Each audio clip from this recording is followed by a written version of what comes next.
Это актуальное интервью в студии Петр Васильев. Здравствуйте. С 24 июня по 14 июля в республике прошли третьи международные интеллектуальные игры. Масштабный форум, собравший талантливых школьников, исследователей и педагогов, вновь подтвердил статус Якутии как одной из ключевых мировых площадок для научного творчества и международного молодежного сотрудничества. Наш сегодняшний гость – ректор Малой академии наук республики, доктор философии Василий Павлов. Василий Климович, здравствуйте. Здравствуйте. Давайте об итогах сначала с вами поговорим. 33-я международная олимпиада Туймаада, 7-я Якутская международная конференция «Конкурс». Да. Столько масштабных событий, практически все юбилейные.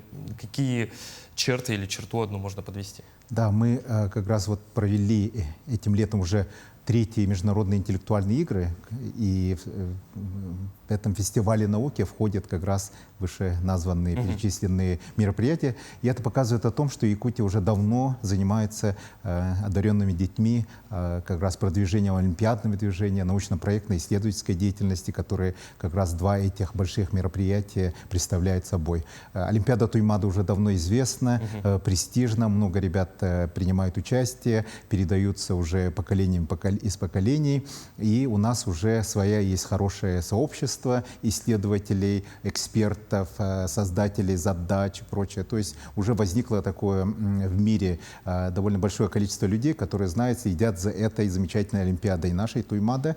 И с года в год, я думаю, что она будет еще усиленно расти. Сейчас много молодых как раз ученых, которые прошли через эту Олимпиаду, становятся нашими же членами жюри и создателями новых задач олимпиадных. И это всегда идет очень радостно, потому что Олимпиада она комплексная: математика, физика, химия и информатика. В этом году очень замечательные две звездочки появились, да, так сказать. Это Теодор Грим, ученик республиканского лицея-интерната, 9-классник, да, и 8-классник Тимур Местников, который также в этом году стал абсолютным победителем Олимпиады Максвелла. Это знаменитая Олимпиада, которая проходит среди младших школьников по всей России. То есть это невероятное достижение для нас. Мы считаем, что эти звездочки дальше будут расти, еще и покажут, засияют еще сильным светом. Но это очень высокие шаги. Да. И что касается также Science Fair, это вот второе мероприятие, о котором вы говорили, это международная исследовательская научно-проектная конференция «Конкурс». В этом принимало участие, как всегда, много стран, 89 проектов, были такие замечательные, удивительные проекты из разных стран, но наши дети тоже показали удивительно сильные результаты. Хочу отметить Давида Зорина из Сунтарского политехнического лицея, который исследовал местную кемпендяйскую соль, показал ее необходимость, нужность, да, и каким образом она влияет на детей, на их здоровье и также на здоровье взрослых людей. Это показалось невероятно сильным, и потом это все было показано, рассказано на хорошем, очень высоком английском языке. Да, так сказать. Ну, естественно, Аурика Попова из арктической школы, она 9-классница, показала удивительное знание тоже английского языка, у него гуманитарное направление работа. Всегда вот Стояна, у нас Москвитина из Намской улусной гимназии тоже показала невероятные тоже успехи. Поэтому я считаю, что такие мероприятия, они приглашают к нам много ребят из других стран, и самое замечательное, наши ребята могут с ними общаться, увидеть, что делают другие, значит, в других странах, какие этапы и нужные, значит, достижения они смогли сделать. И поэтому мы тоже можем двигаться в этом направлении. Для нас это очень важно, да, приглашать все время таких выдающихся людей, которые станут звездами в своих странах. Василий Климович, предлагаю поговорить еще о 16-й международной исследовательской школе. Знаю, что работали в рамках школы по 10 направлениям, представляли проекты, защищали исследования свои. Что были за проекты, что удалось защитить? Это очень удивительное мероприятие, потому что здесь ребята работают в международных группах. И все эти эксперименты проходят экспрессно, с открытым концом, как настоящая научная работа. Очень трудно уложиться за 10 дней, но ребята это все сделали. У нас, например, направление в Якутии очень интересное. Это палеонтология, мерзлотоведение, климаты, все, что связано с нашими растениями, которые удивительно быстро развиваются в течение короткого времени. Да, так сказать, у них всегда есть очень биологически активные многие вещества, которые можно и следует исследовать. Также у нас появился свой собственный спутник Малой академии наук, который здесь летает очень быстро, да, так сказать, 30 витков в сутки делает. Да, так сказать, это удивительно. Очень Причем он вот такого размера? Такого маленького размера, но оно шлет сигналы, которые здесь ребята получают, отправляют посылает туда сигналы, еще как-то двигает ее и прочее, и она сверху делает фотографии. Самое удивительное, здесь были очень важные результаты получены, потому что она показывает, например, точно, где происходит на данный момент возгорание, например, да, лесные пожары и прочее, и это все совпадает с международными очень дорогими исследованиями, которые идут, да, так сказать. То есть, собственно, мы сами можем создать такой флот, собственные спутники, малые космические аппараты, которые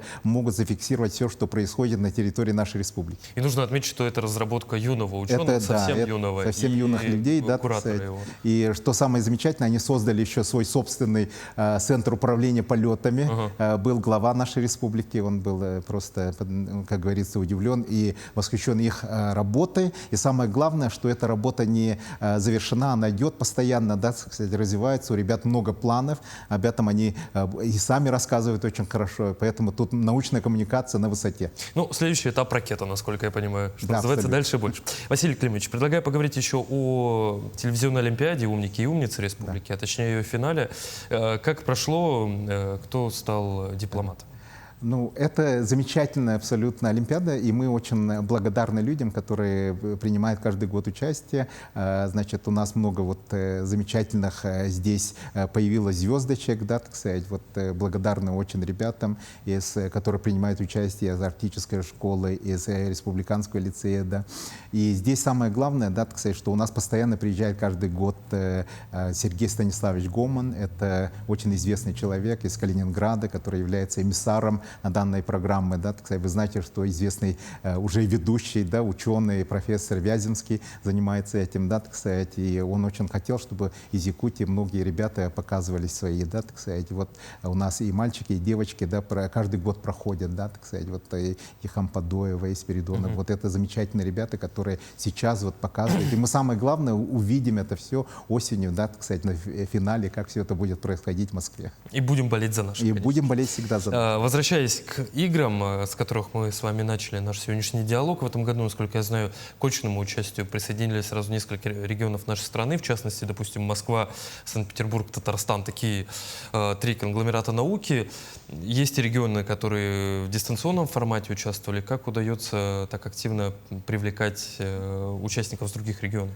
Мы очень давно, да, наша республика больше 30 лет занимается активно продвижением одаренных детей. Мы имеем самое активное участие во всех известных федеральных конкурсах, мероприятиях. У нас есть свой флагманский такой большой конкурс, который называется «Инники Ахарды», «Шаг в будущее», который уже 33 раза мы проводим. И самое главное, да, так сказать, мы всегда вот везде промелькались, да, так сказать, показали себя с очень хорошими работами. И в этом году особенно, да, так сказать, нас наградили же большим, значит, кубком научно-технологическим движения «Шаг в будущее» и золотым дипломом, так называемым, потому что мы самая эффективная программа, которая в нашей стране, самая большая как раз вот представительная, 1500 проектов, которые в январе месяце мы показываем здесь, в Якутске. Ребята со всех точек нашей республики большой собираются и рассказывают о своих научных проектах. И что самое главное, благодаря вот этой активности, да, так сказать, мы имеем много партнеров школы, очень известных, московских,